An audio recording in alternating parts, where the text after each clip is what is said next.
Je vous invite à ouvrir le fichier 93-hdr.blend et on va parler de l'illumination HDR dans Blender.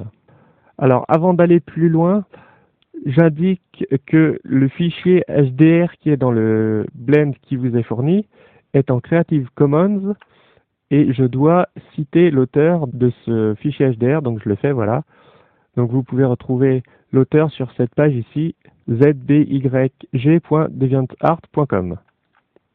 Ce détail étant maintenant réglé, on va pouvoir passer à l'explication de ce que c'est le HDR. Alors en fait, on va parler de deux choses. La première, c'est la question de la map angulaire.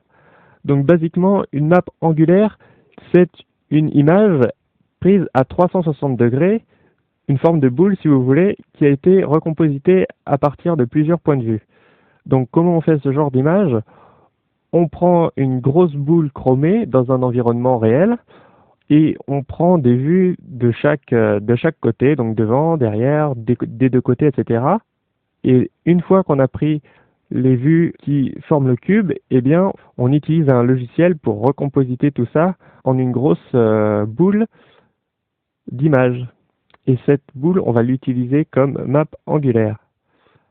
Donc cette map angulaire, qui indique donc les pixels à 360 degrés sur une seule image, on va pouvoir l'utiliser pour être affiché dans le fond du monde de Blender. Donc voilà pour le côté map angulaire.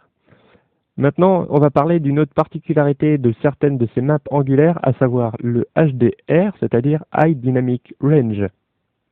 Alors ce qu'on appelle HDR, ce sont des images qui ont été prises à plusieurs expositions. Par exemple, dans la technique que je vous ai expliquée juste avant, qui consiste à prendre divers angles de la boule chromée, on va prendre ces photos à diverses expositions. Donc une exposition basse, une exposition moyenne et une exposition haute. Et pourquoi on fait ça?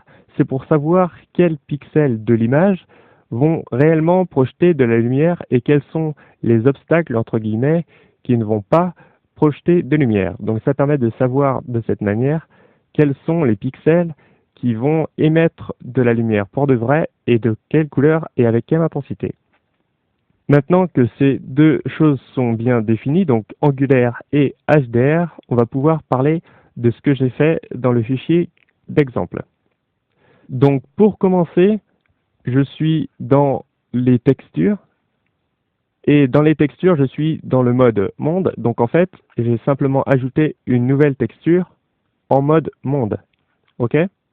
Ensuite, j'ai mis le mode en Image or Movie, car une HDR est une image.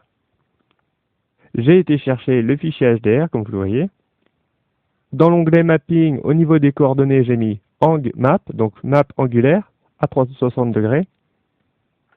Et dans Influence, c'est-à-dire sur quels paramètres du monde ça va agir, vous aurez un peu plus de détails sur ces paramètres quand on parlera des paramètres d'apparence du monde.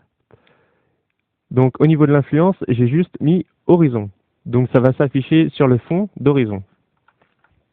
Voilà pour la première chose au niveau du fond. Maintenant, si je reviens dans le monde donc, et je vais regarder les options du monde, donc j'ai utilisé le paramètre Real Sky, on y reviendra, pour aligner les coordonnées du monde avec celles de la caméra. J'ai activé l'Environment Lighting, j'ai mis en mode Sky Texture.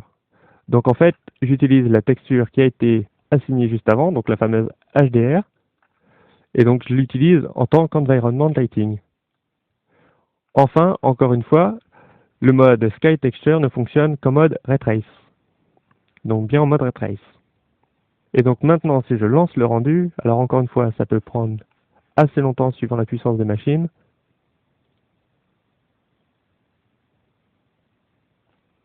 Donc évidemment, je n'ai pas poussé beaucoup les samples, donc vous voyez que c'est qu'il y a beaucoup de grains, mais au moins vous avez un rendu plutôt rapide. Donc là, dans le fichier d'exemple, j'ai enlevé toutes les lampes, toutes sortes d'éclairages externes, et je n'ai mis que l'indirect lighting, donc qui projette grâce à la HDR. On voit ici les reflets sur la théière, et on voit que l'éclairage donc part bien de la gauche. Vous voyez les ombres ici qui s'inclinent vers la droite. Donc l'éclairage part bien de la gauche. Les pixels de ma map HDR projettent effectivement de la lumière.